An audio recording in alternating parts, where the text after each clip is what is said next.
பிரியமானவர்களே, இயேசுவின் நாமத்தில் உங்களுக்கு என் அன்பின் வாழ்த்துக்கள். ஆண்டவர் இயேசு கிறிஸ்து உங்களுடைய மன விருப்பம் என்னன்னு அப்படி கவனித்து பார்த்துக்கிட்டே இருப்பார். நீங்கள் என்ன ஆசைப்படுறீங்க, என்ன விரும்புகிறீங்க, அதையெல்லாம் கவனித்து அவருடைய பிள்ளைகளுக்கு அப்படியே உதவி செய்வாராம். 20ஆம் சங்கீதம் 4ஆம் வசனத்தில் பாருங்க, கர்த்தர் உமது மன விருப்பத்தின்படி உமக்கு தந்தருளி உமது ஆலோசனைகளை எல்லாம் நிறைவேற்றுவாராக. உங்களுடைய மன விருப்பத்தை ஆண்டவர் தந்தருளி உங்களுடைய விருப்பத்தை நிறைவேற்றி உங்களை ஆசீர்வதிப்பார். ஒரு சமயம் ஒரு வாலிப மகள் எனக்கு ஒரு பெரிய கடிதம் எழுதியிருந்தார்கள்.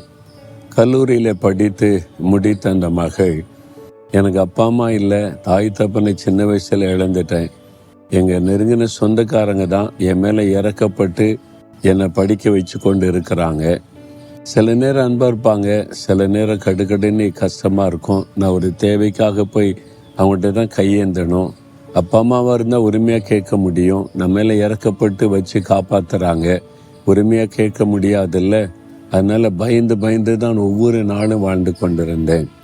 ஆண்டோடைய கிருபையில் நான் விரும்புகிற மாதிரி நல்ல படிப்பு படிச்சுட்டேன். போஸ்ட் கிராஜுவேட் முடிச்சிட்டேன். நல்லா படித்ததுனால அவங்களும் மறுக்க முடியல. இப்போ சொல்கிறாங்க, இவளை எப்படி கல்யாணம் பண்ணுறது, நிறைய லட்சக்கணக்காக செலவாகுமே.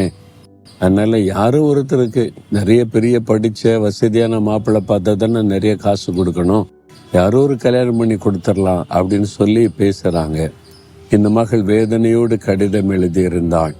எங்கள் அப்பா அம்மா இருந்தால் நான் அவங்கள்ட்ட போய் சொல்ல முடியும் என் விருப்பத்தை, என் ஆசையை.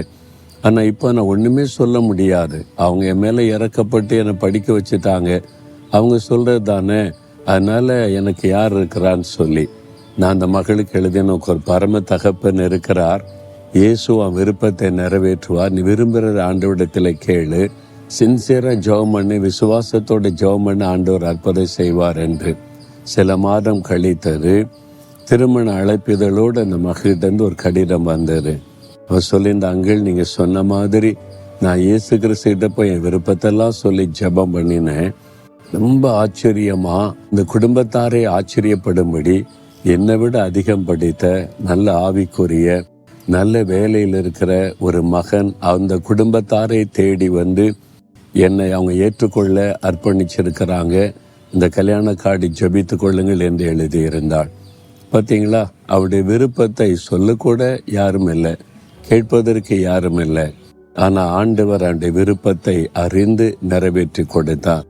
உங்கள் வாழ்க்கையில் ஏதோ ஒரு விருப்பம் யார்கிட்டையும் சொல்ல முடியல, யாரும் புரிந்து கொள்ள மாட்டேங்கிறாங்க, இதை சொன்னால் சிரிப்பாங்க, என்னை கேவலமாக பேசுவாங்கன்னு நினைக்கிறீங்களா?